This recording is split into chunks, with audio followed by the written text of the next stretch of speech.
नमस्कार, माझा महाराष्ट्र लाईव्ह मध्ये आपल्या सर्वांचं स्वागत आहे। चोरीस गेलेली 26 दुचाकी वाहने सापडली, भाग्यनगर पोलिसांची कामगिरी। पोलीस अधीक्षकांचे वाहन चालकाला आव्हान। नांदेड जिल्ह्यातून विविध पोलीस स्टेशन अंतर्गत चोरी झालेल्या मोटरसायकल शोधण्यात भाग्यनगर पोलीस अधिकारी कर्मचाऱ्यांना यश प्राप्त झाले आहे। नांदेड जिल्ह्यातच 2 चाकी वाहने चोरीचे प्रमाण वाढले असून ही वाहने जप्त करण्याची मोहीम पोलीस अधीक्षक अविनाश कुमार व उपविभागीय पोलीस अधिकारी नांदेड शहर सुशील कुमार नायक यांच्या मार्गदर्शनाखाली करण्यात येत असून भाग्यनगर पोलीस ठाणे अंतर्गत संशयित व्यक्तीला विचारपूस केली असता त्याच्याजवळील वाहन चोरीचे निष्पन्न झाले। यावरून त्यास ताब्यात घेऊन अधिकची चौकशी केली असता त्याच्याकडून 26 वाहने सापडले। या वाहनांची किंमत एकूण 18,20,000 रुपये अशी दाखवली जात आहे। नांदेड शहरातच नव्हे तर हिंगोली जिल्ह्यातील एक आरोपी जो की कळमनुरी तालुक्यातील चुंचा या ठिकाणी असून मंगेश संजय लोमटे, माधव शंकरराव राजेगोरे अर्धापूर तालुक्यातील असून संतोष सुधाकर वंगले तळेगाव तालुका उमरी, बालाजी शंकरराव राजेगोरे अर्धापूर तालुका आणि आत्माराम उर्फ भैया बालाजी कदम हा सुद्धा अर्धापूर येथील असून या 5 जणांनी मिळून वाहने चोरीचा उद्योग चालवला होता। यामध्ये एक मेकॅनिक असून हा मेकॅनिक चोरीस आलेली वाहने त्यांचे स्पेअर पार्ट बदलून नंबर प्लेट बदलून वाहने विकण्याचा धंदा चालू केला होता। सापडलेली 25 वाहने ही हिरो कंपनीच्या स्प्लेंडर प्लस या मॉडेलची असून एक मात्र स्कूटी आहे। ही सर्व वाहने विविध ठिकाणाहून जप्त करण्यात आली आहेत।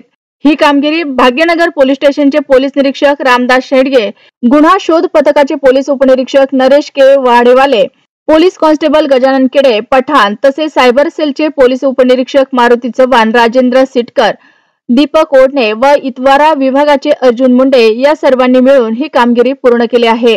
ही वाहने सापडल्यानंतर नांदेड पोलीस अधीक्षक अविनाश कुमार यांनी वाहन चालक मालकांना आवाहन केले आहे की वाहनांची मूळ कागदपत्रे दाखवून मालकी हक्क सांगून वाहने घेऊन जावे।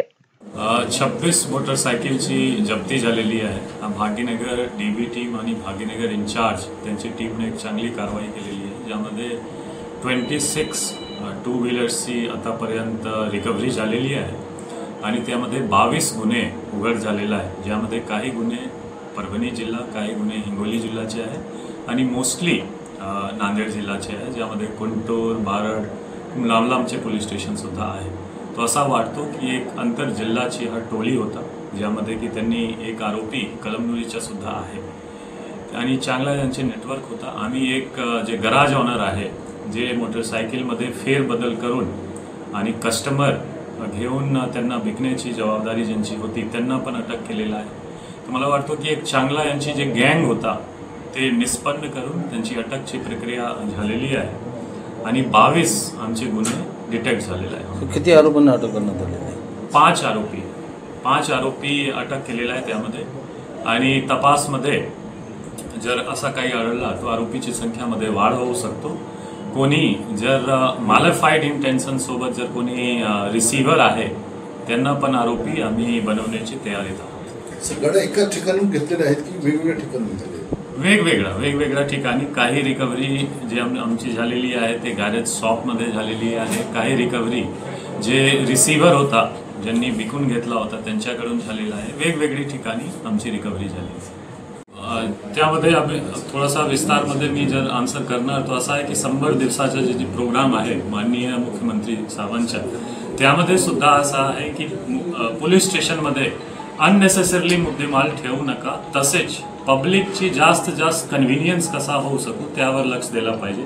त्यामुळे जस्ट आता आमची डिस्कशन झाली एसडीपीओ आणि पीआय सोबत की आपण जितके कन्व्हिनियंट मोडमध्ये हा परत जे सीआरपीसी किंवा नवीन बीएनएसएस कायद्याचे जे प्रोव्हिजन आहे त्याचा वापर करून आम्ही डायरेक्टली जे जेन्युइन ऑनर आहे, ओरिजिनल ऑनर त्यांना परत करणार। कॉलेज शिक्षणासोबतच करा नोकरीची तयारी। MSCIT ला प्रवेश घ्या आणि व्हा जॉब रेडी। MSCIT आंतरराष्ट्रीय दर्जा। ताज्या बातम्या पाहण्यासाठी माझा महाराष्ट्र लाईव्ह या आमच्या न्यूज चॅनलला सबस्क्राइब करा। व्हिडिओ आवडल्यास व्हिडिओला लाईक आणि शेअर करा।